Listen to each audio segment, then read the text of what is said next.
Shemai, Sitahi, Kraisioi, Christui, what's cracking, boys, girls, ladies and gents, and anybody who identifies as a crocodile, you know. Today I'm just going to be I'm going to be reviewing Call of the Crocodile by F. Gardner. And before I get into this, the gameplay in the background is going to be from Yu-Gi-Oh! Legacy of the Duelist. I've recently rediscovered that Yu-Gi-Oh! Still exists, and the game was on sale, so I figured in for a penny, in for a pound. So, you got some, what's the word, amateurish gameplay in the background. Hopefully I'm not getting my butt kicked, but, I do the audio separate to the video, so fingers crossed. But let's continue with the video. Let's continue with Call of the Crocodile. So you might recognize this book. As far as I'm aware, this book was advertised heavily online. There was a lot of money put into advertising, and as a result, it's gone to the darkest depths of the internet. I know 4chan's literature board was plagued by this book, whether or not the threads were started by the author himself or just people memeing on it. We have no idea. But the book quickly became a meme on 4chan's literature board anyway. And that is actually a massive shame, because when you read this book, it becomes very obvious that Gardner himself likes to go on 4chan's literature board, which must have been quite awkward. But I don't really want to make a video attacking Gardner. I've seen a lot of reviews just calling him out, calling him all sorts. But this review isn't going to be attacking the guy. He seems, like I said, like a nice guy. So I'm just going to be talking about the book. I'm going to be talking about the story, the writing, the grammar, all these things that keep getting brought up, and then maybe just maybe provide some actual constructive criticism. And one last note before I get into this: if you would like to see me make more videos on the rest of Gardner's books, feel free to leave a like. One like and I'll do the next video. I think the book is called Call of the Arcade. I'm not entirely sure of the titles, but yeah, I don't know if there are bound to be reviews for these books online, especially on YouTube. But I want to go into this. I want to give it more of like a friendlier review. I don't want to rip into the guy. I don't really want to rip into the book. But we're going to see how it goes. I'm going to try and be constructive. I'm going to try and be nice about all of his books if I do review all of them. So without further ado, let's get into this. So, we're not meant to judge books by the cover, but it's really fun, isn't it? So let's talk about the cover. And looking at this bad boy right now, this A4 size bad boy, the cover's actually really cool. It's chalk. It's a chalk drawing of Crocodile with Call of the Crocodile. For those who can't read, it's actually pretty cool. I like the cover. The cover itself was actually a selling point for me personally, and when the book is £3.60 on Amazon, it's a no-brainer. I figured in for a penny, in for a pound. Let's get these deep in this, and that's exactly what I did. So I like the cover. Not gonna lie, it's actually pretty cool. But there is only so much that a book cover can do for your story. It is a selling point. It's sort of like the eye catcher. But what really sells this book, well, what should really sell this book, is the quality of the writing and the story and all the characters. Is the insides of this book really that good? And like the crocodile in this story, I am gonna tear through this book for you. So where else should we start other than chapter 1? Chapter 1. Page 1. Well, the pages aren't numbered, so it's just page blank.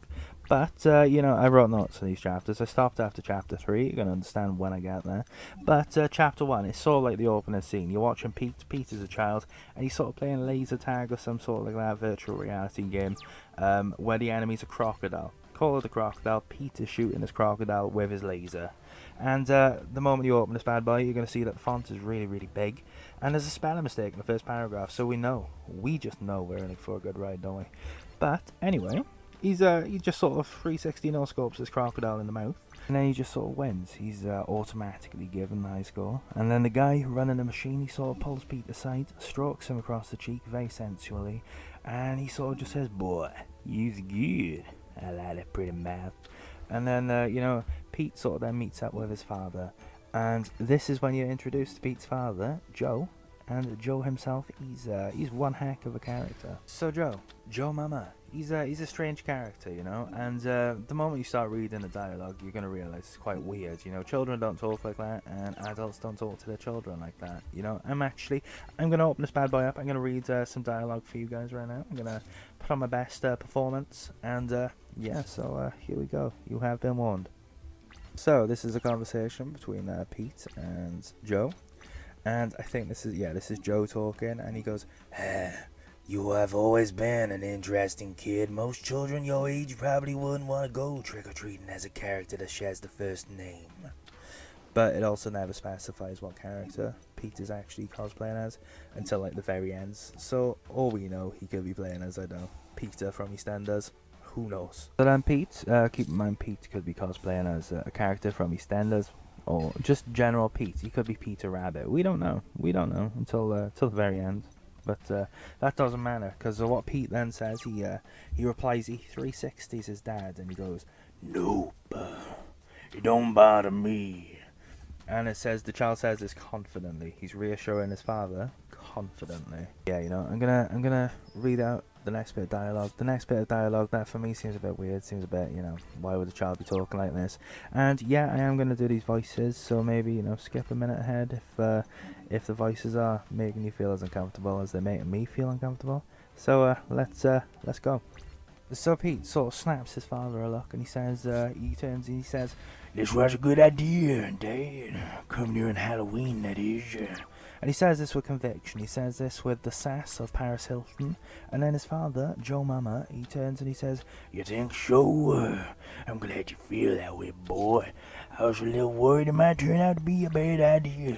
That it would be disappointing doing something so unusual, considering it's on a holiday you boys like so much." And yeah.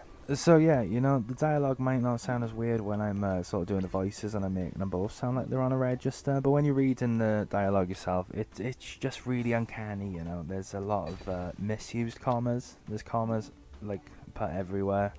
I think commas are just overused. They're every other word. There's awkward spacings. It's sort of like the Big Bang Theory about the laugh track. It's just weird, and you're reading it and you're thinking, ooh, who talks like this, man? And keep in mind, you know, Pete presumably is actually a small child, so he's probably got like a small child voice, whatever that is. And then Joe probably doesn't sound like he's on the register.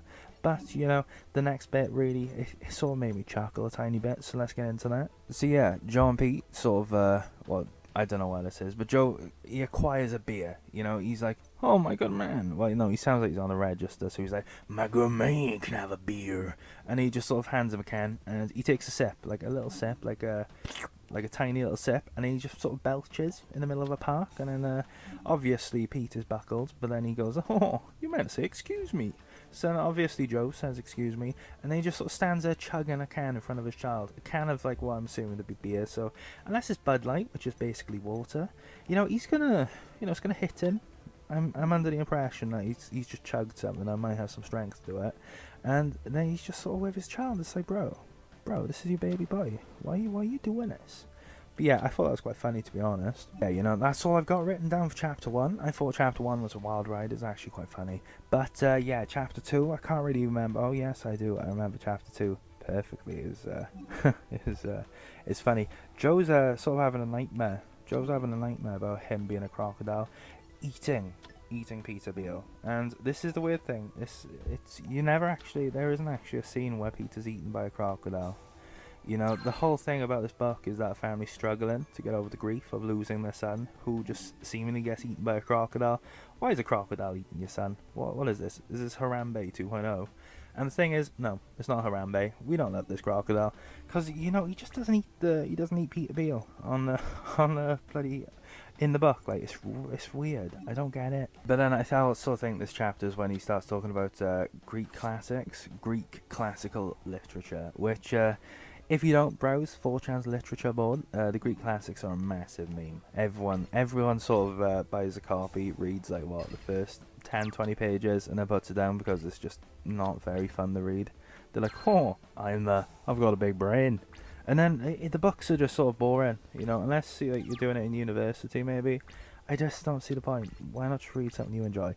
But you know, there's a lot of pseudo-intellectualism, and it starts in this chapter. You know, they've referenced these obscure classical books that, you know, your average person hasn't actually read. Dante's Inferno is also dragged out a lot. Everyone talks about Dante's Inferno. That's one I've actually read. I actually enjoyed it, but it's sort of like, it's weird because it's just these odd quotes and references that, you know, they sort of sound clever on the surface, but they're not.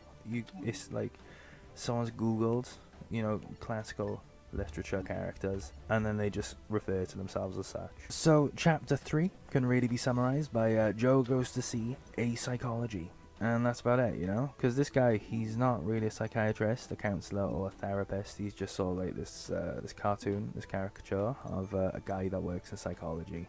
And this is the weird thing. So you got Joe, undoubtedly going on rants about Greek classics, or I think he mentions the afterlife to link into Dante's Inferno. But then you got this psychology. He's just sort of going into armchair psychology, and it's like somebody's just found a copy of the DSM in the library and just like sort of picked out some random condition, and then he's just sort of like, oh yeah, sure, you've got this.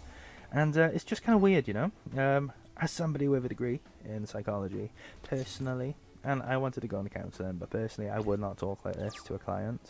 I think it's quite weird. If you're being paid just like talking them through their grief and like sort of trying to help them, you're not going to sit there and go, this is my views on the afterlife. But I personally haven't gone to counselling. I can't comment. This is just what I feel. But I just feel this chapter's just filler. It's a lot of white noise. There's a lot being said, but not anything really being said in this chapter. I think it just sets up the fact that Joe's an alcoholic who struggles to get over the loss of his son, but it's not my fault that Pete got 360'd by a crocodile off screen of all things. But yeah, chapter 3, it's a wild ride. So this is really where my notes end, because what I found is that my notes were just repeating themselves. Poor writing, poor spelling, poor grammar, why are there so many commas, weird dialogue, and that's really it. That just summarizes the rest of the book. So I'm going to go into Joe for a sec, and I'm going to just briefly discuss Joe. He's an alcoholic, but he's very much a trope. His alcoholism is nothing to do with his character. He just sort of slams shots of Jack Daniels before going to bed, like he's played Red Dead Redemption 2 or something. So Joe is an alcoholic, and his alcoholism really is surface level. It's very much there to be a trope. Him being an alcoholic is there to make him feel like Tumblr level, Oh, I've got a personality. Oh, I'm such an alcoholic. When you're just old enough to start drinking, and then maybe you're in school, maybe I don't actually know where you're going to be, but you've got this one friend who's just old enough to drink, and they've drank like 2 beers in 1 week, and then all they talk about is like, oh, I'm such an alcoholic, and then you're just looking at them, you're like, no, bro, you're not. And this is the thing, as somebody with a lot of experience with alcoholics, they're not slamming shots of Jack Daniels to look cool. They're drinking because, one, they're either dependent on it, or two, they're trying to get over trauma. Alcoholism is a real thing. And I don't know, I just think Joe really could have had a lot more effort put into his character if his character was going to be summarized with him being an alcoholic. So I'm going to Batista bomb this next part. The next bit of the book really can be summarized by you're introduced to the other two children, Jimmy and Raph. Or Rafe, I don't really know his name. I don't know how to pronounce it, I don't really care. But it's called Raph, right? And this boy, they're both in school. Raph is just this edgelord. He is so angsty, he's so edgy, he is literally Tumblr incarnated. And he gets really old really quick, All he talks about is the injustices in the world. Why can't everyone be such an edgelord like him?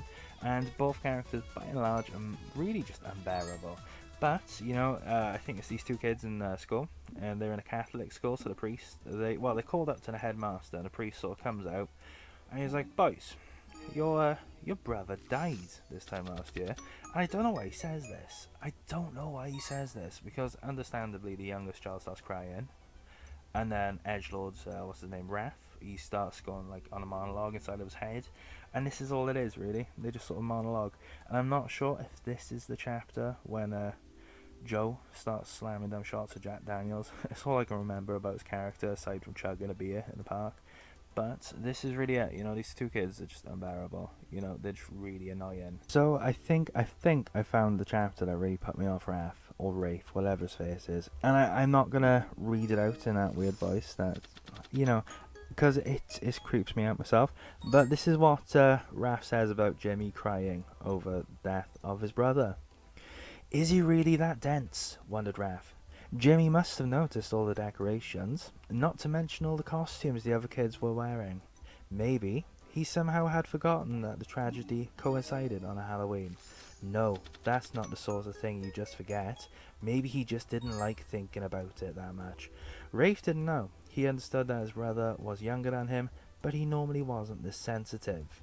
And then you know, that's really it. You know, it's just sort of Rafe has absolutely zero compassion for any other human, and it's really weird. You know, and this one excerpt, whatever it was, you might not get like how unbearable Rafe is, but he is actually one of the worst characters. I hated him. You know, why couldn't he have been 360 by this crocodile? So then the next bit really is just going to take you up to the halfway point. It's Joe taking Rafe and Jimmy to the grandmother's house, and this grandmother is called Eve. You know, All Hallows Eve. I don't know if that's intentional. Possibly. I don't know. I don't know if there's much thought put into this. But they go to this house. They have their first day where it's just like, you know, family reunions, and then they all go to sleep and have this joint nightmare where Pete, as this creepy demonic crocodile, attacks them. Well, I'm not really sure if it's, yeah, you know, I think it's meant to be implied that it's Pete, but all three of them, well, all four of them have this joint nightmare. You know, the grandmother, she's just snubbed out, you know, go away. But then you got Jimmy, Joe, and Raph. They're all having this nightmare where they're being chased, hunted by this demonic crocodile, and they end up beating up this crocodile. But what really made me laugh, what really, like, caught me off guard, and I even took pictures of this cause I sent it to my mates because I thought it was really funny. Joe's trying to figure out what child is in the distance. It's like foggy and it's like a dark silhouette or whatever, and he says, "No, it can't be Jimmy. It's not Raph. Oh no, it's the dead one." You know, he doesn't even refer to Pete by name, which is kind of funny, which is kind of weird. I find it kind of funny. I find it kind of sad. You know, the dreams in which Peter's dead are oh, can't say that. But yeah, it's just weird. Why refer to your dead son as the dead one? It just felt really weird. It took me out of the story a bit, but yeah. They all end up beating up this crocodile. It's sort of like Nightmare on Elm Street, but they beat him up, and then they wake up and they're like, wow, that was just an awful dream, wasn't it? So then the last bit of this is really just sort of it's summarised with Joe thinking that the grandmother has genuinely put a crocodile in the oven to serve as a meal for them, and it just goes on forever. It's like, my gosh, pal, why don't you just open the oven and look? The house isn't going to blow up if you just open the door a little bit and have a peek. My gosh, just grow up. But this is the worst part, you know. Joe's hand has soap on it, and he puts his hand on his mum's shoulder, and then for some reason, because she has a little bit of soap on her shoulder, she goes off and changes her top just to leave Joe alone with this oven, whilst Joe's obviously freaking out because for some reason he's just under the impression that someone's fit like an entire crocodile in the oven. How big is this oven, man? Like, what is this? Is this a crematorium and they've just chucked a crocodile in there? No, they haven't. And this is the thing, then the nan comes back and she's like, bro, why would I put a crocodile in there? What are you?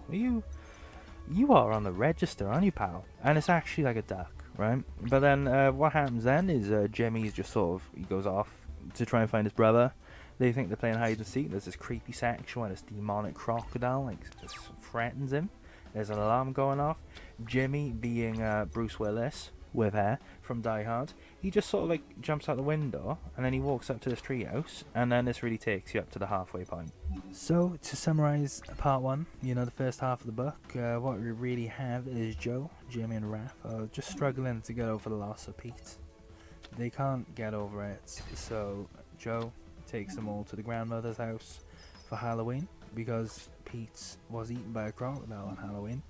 The grandmother doesn't really seem to care that much. I don't know if it's intentional or I don't know, she just doesn't really seem to care that she lost her grandchild, but it is what it is. And that's about it. And it doesn't sound like there's a lot there. There isn't a lot there. But by the time you get to this point in the book, if you read it yourself, you would have read literally half the book. So let's talk about the second half of the book. So, would you believe that the second half of the book is actually where it picks up, right? There's a twist, and the twist is genuinely pretty good. I like the twist, it made me smile. It's very reminiscent of 4chan's paranormal board, and that's about it, really. It's just 4chan's paranormal board in embodied. This is because what you find out is Pete has actually willed Joe into existence. Joe exists because of Pete. They all exist because of Pete. He willed them all into existence. They are tulpas, whatever the word is. They're basically Sims in real life, except you don't control them. They're just sort of beings that don't really have a real origin, and they're just walking around. And the whole from what I could understand, because this part of the book is actually kind of messy, from what I understand is that the Tulpas finally realise what they are, and they're really annoyed with Pete. You know, there's a thinly veiled like threat delivered to Pete in this weird like dream slash vision sequence.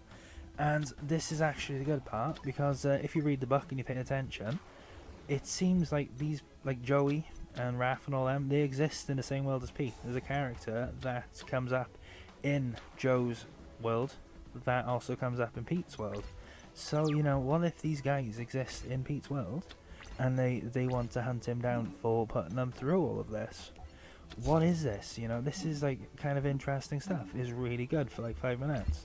It is also worth mentioning that it is revealed that Peter is dressed as Peter Pan from Peter Pan, and it's a weird thing to be dressed as, in my opinion. I don't think in this day and age a kid would want to wear green tights and what really is a dress and like little booties. It's a bit weird. It's a weird costume anyway, but Peter's inevitably dressed as Peter Pan because there's a crocodile in Peter Pan, and this is called the Crocodile.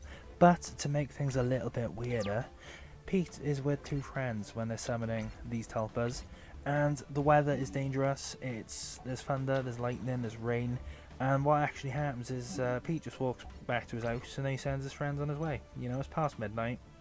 These are presumably young boys walking around past midnight in the pouring rain, in a thunderstorm, where there's lightning. And Pete just doesn't really seem to care. The mum doesn't care. The mum just sort of forgets they exist the moment that they close the door. But yeah, it is quite weird. It is, but it is what it is. And then there's this moment where Pete and his mum are looking up into the night sky, into the vastness of, the stormy weather. And you're sort of wondering, well, what if Pete and his mum, they are tulpas? What if somebody else has willed them into existence? And the book doesn't really linger on this for too long. It's literally maybe like 4 lines, and that's such a shame, because that would have been an even better twist in my opinion. But yeah, they just sort of nip this in the butt at the moment that the door is closed, and then they just sort of move on to the next story element. So you're probably wondering, well, what is the next story element? And have you heard of a guy called Dracula? You know, have you heard about his castle? His castle's quite big, it's quite scary, it's quite famous. You can still go there to this day. Well, you can, especially if you live in Chicago, because America buys this castle and moves it to Chicago to turn into a hotel and a theme park. And you might be sat there wondering, what? And that's exactly what I thought when I read it, you know. I just read it and I was like, what? Why? What? How? But yeah, this is exactly what happens. And they see an advert on TV, whether it's the mum that sees an advert on TV and then tells Pete, I can't really remember, to be brutally honest, but this is really where they're going. They're like, boys, this is where we're going on Christmas Eve, let's go. And would you believe that Pete actually has a copy of Bram Stoker's Dracula on the sofa? And I think they even specify that it's like a soft cover. I don't know why, a bit weird. But it is what it is, and this is exactly where they're going next. Would you also believe that there's some heavy hinting that Pete's deceased father is actually Dracula as well? Would you believe that Pete is his father's Dracula and his father's actually a vampire? But this is sort of like hinted at. This is sort of like it's a nudge, wink, wink. It's like a you know what's happening, bro. And there's probably going to be some mad twist. Let's be real. But it's highly implied that Pete's father is Dracula. So Pete and his mother head off to Chicago Christmas Eve to see this castle. You know, they're like, boys, it's Christmas Eve, let's go see the creepy castle. And that's exactly what they do. So they pull up outside this castle, the car park is dead, nobody's in there, and there's this creepy old woman wearing a black cloak that approaches them. She somehow like Naruto's her way into stealing the mother's keys from her hand, don't know how. And the best part about this creepy old woman is that she pops up in the chapter when Joe is talking to a psychiatrist. Joe's psychiatrist has a dream about her. Joe almost runs her over on the way to the grandmother's house, and they all just sort of refer to her as some crazy lady. And then she's actually in this part of the book, which I thought was quite clever, to be honest. I thought this was quite like, ooh, This is actually one of like the better parts of the books. One of the better elements is that it feels like there's a lot of linking parts throughout this book.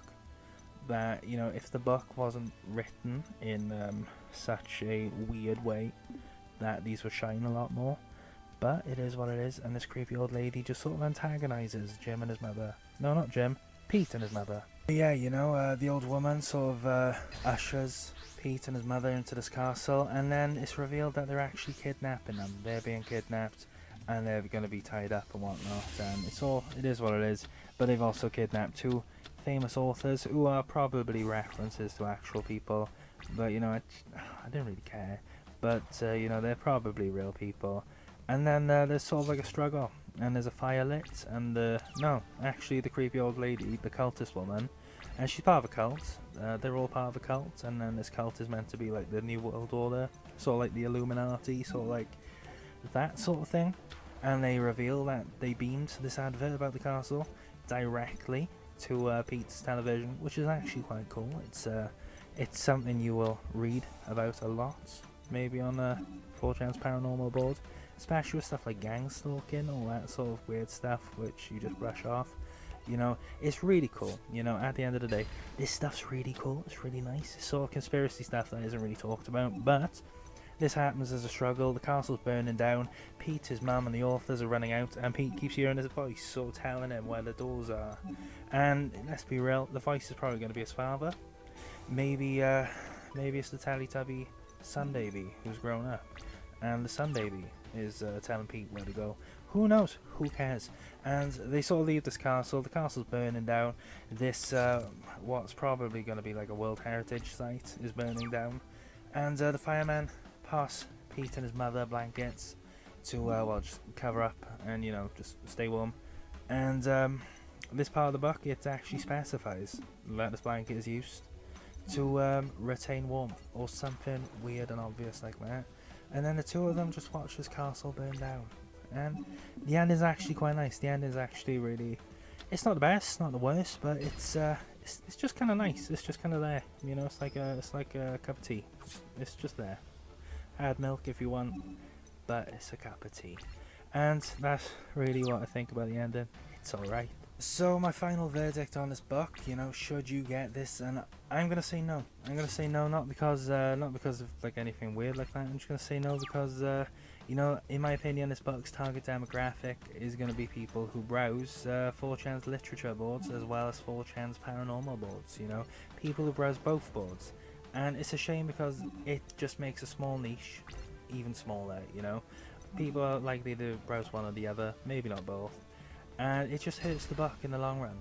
As well as that, you have all this like weirdly robotic conversations. All the dialogue is quite robotic.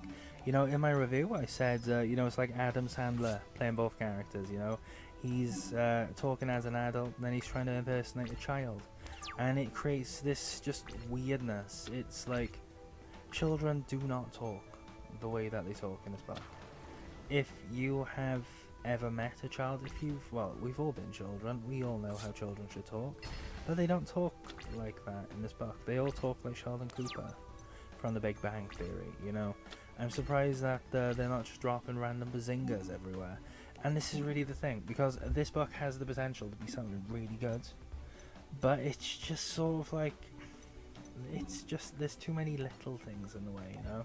There's too many little things that sort of, they kick up dirt over the good parts of this book, but because there's so many, there's a lot of dirt. There's a lot of stuff that sort of muddies the water with this book.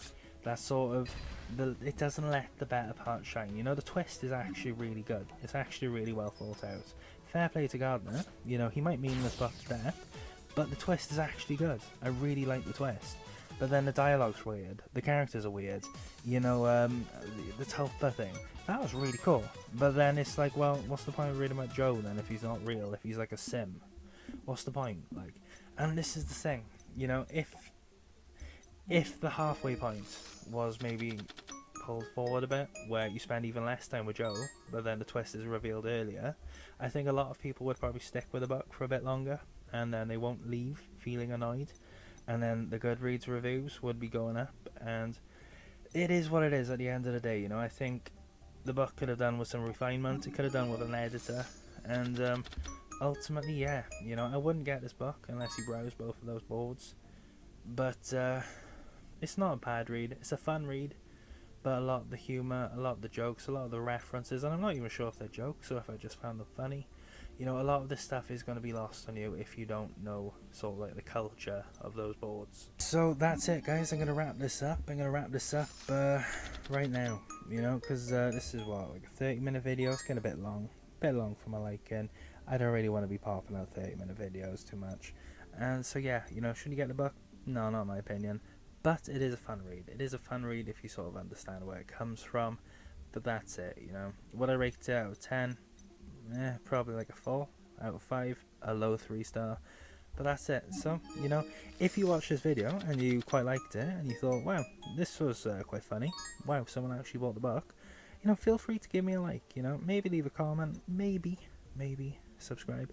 You know, I am thinking about getting the next one anyway, just to see if like these books pick up. So yeah, if I get like a like, then I probably will make another review. I don't know when. Maybe I might give it like, what, 2 weeks? A week or two?